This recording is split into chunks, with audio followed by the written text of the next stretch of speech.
ሰርጓ በተለይም ቀኗ የደረሰባት ሙሽሪት የዚያ ሰሞን ወይም የሰርጓ ዕለት ከሙሽራው ሌላ የሚወራ ርዕስ የላትም።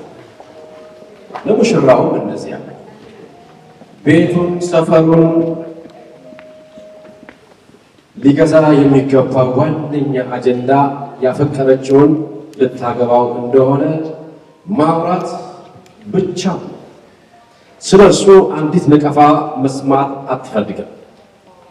ቁና የሚያስተነፍሳት ስሙ ሲጠራ፣ ስልክ ሲደወል፣ የሆነ ሰበብ ፈልጋ ሮጣ እሱን ማውራት የመሳሰሉት ምልክቶች አሉባት። ማልቀስ፣ መነጫነጭ የተለመደ ነው። ካለሱ አይሆንላትም። ሆድ ይብሳታል፣ ምግብ አይበላላትም፣ ኪሎዋ ይወርዳል። መክሳት ብርቅ አይደለም። ሌላም ሌላ ጨዋታው ሁሉ ስለምታገባው ባሏ ነው። የሙሽርነት ወጉ እንዲህ ያስደርጋላ፣ ከሰውም ያሸሻላ። የናፍቆት ትኩሳት፣ የፍቅር ረመጥ ግለቱን ነፍሷ ውስጥ ነው ያለው። ምንም አይነት ቋንቋ ቃላትን ሊተካላት አይቻለው። አንዳንድ ሙሽሮች የዚያ ሰሞን ቀለባቸው ጥፍት ይልና በእጃቸው ስልክ ይዘው ስልኬን ማን ወሰደው የሚያስብል ጨለጥ ያለ በሐሳብ ሽምጥ የሚጋልቡበትም አይነት ነው። ሰሞኑን ጌታ ኢየሱስ ክርስቶስ አስገራሚው ሙሽራ ሊመጣ ሰፈር አካባቢ መድረሱን የሰማች የኢንጂነር ዳንኤል ታምራት ነፍስ በሙሽራው ፍቅር መክነፏን ሁለት መጽሐፎች አሳብቀዋል። ማንም አይወራልኝ ያሉ ናቸው። ከኢየሱስ ክርስቶስ በስተቀር ማንም አይነገርልኝ ያሉ ይመስላል። እሞም ናቸው። እውነተኛው ኢየሱስ ጂሰስ እና እውነተኛው ኢየሱስ ማን ነው?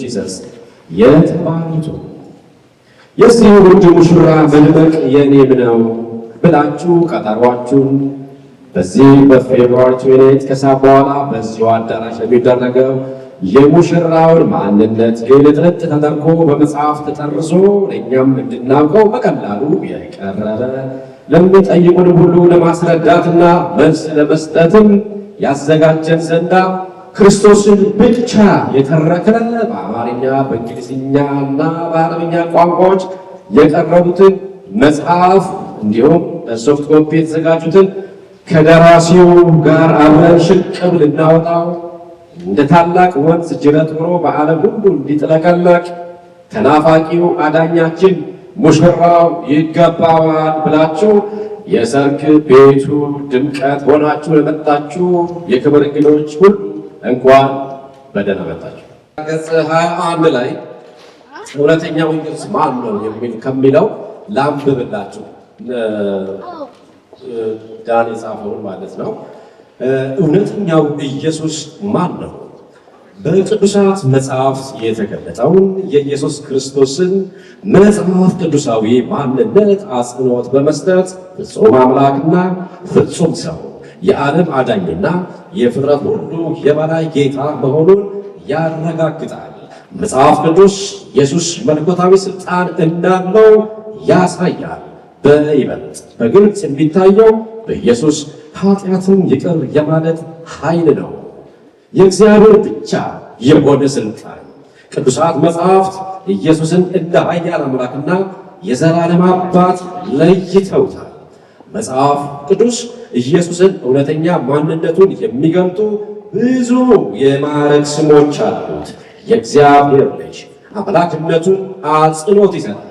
የሰው ልጅ ሰውነቱን አረጋግጧል። እግዚአብሔርና አዳኝ ዘላለማዊ የጌቶች ጌታና የነገሥታት ንጉሥ እና የመጨረሻው ፈራጅ። እነዚህ የማዕረግ ስሞች አንድ ላይ ሆነው ሁለቱንም መለኮታዊ ማንነትና የማዳን ተልእኮውን ያጎናሉ። ኢየሱስ የማይታየው አምላክ ምሳሌ ሆኖ ተገልጿል። ሁሉም እርሱ የተፈጠሩበትና ሁሉም ነገር የሆነለት፣ ይህም እርሱ ፍጡር ሳይሆን ዘላለማዊ ፈጣሪ መሆኑን ያረጋግጣል። እኛ ደግሞ እናጨበጭባለን። ድንቅ ለሆነው ጌታ ክብር ይገባል።